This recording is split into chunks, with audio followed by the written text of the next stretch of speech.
yun daw hong mga transcript ng Senate hearing noong Monday, hindi ibibigay sa ICC, pero indirectly may message na kung hindi namin maibigay sa yung transcript, i-extract nyo na lang doon sa online. Yun ba'y pwedeng gawin ng ating gobyerno o ng ICC para magkaroon sila ng ebidensya o kaya kaso laban sa dating Pangulong Duterte?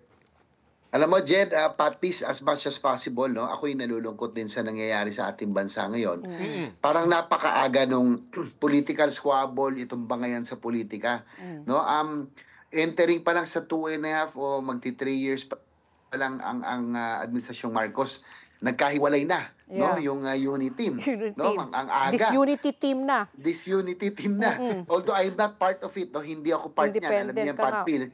Independent akong nanalo. Pero ako kasi, matatanggap ko kung halimbawa last year, alam na natin yung political season na, hanggang 2027. Pero sayang itong 5 years, sana productive tayo kasi ang dami pa nating dapat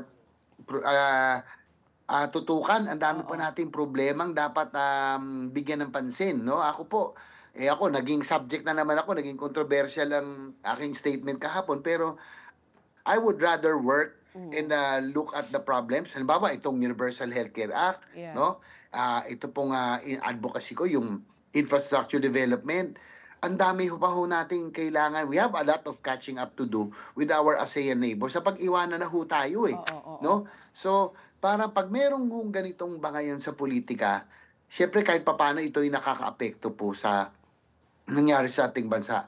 Yung po sa akin pong statement, gusto ko lang liwanagin na lumabas kasi parang pinatitigil ko daw itong hearings.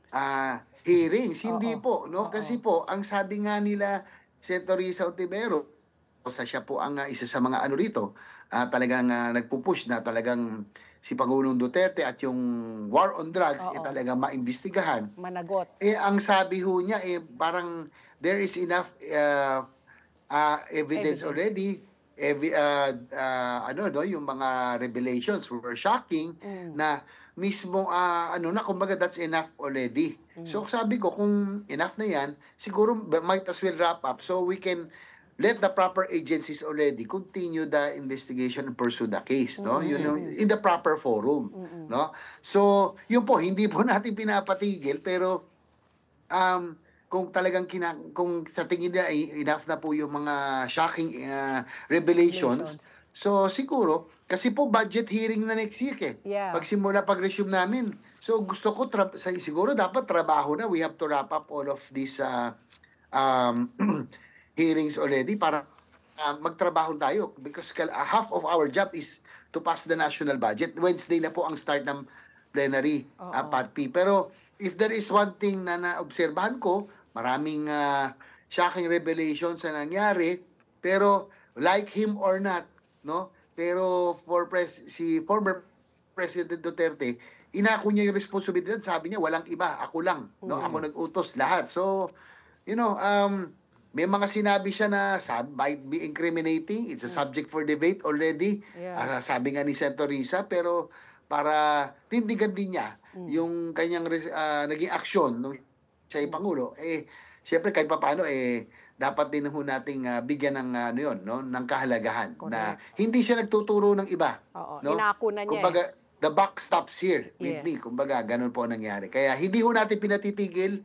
Sa tingin ko ay kung sinabi po ng mga ibang senador na nandun, that there was already ample or enough information that was derived from the said hearing.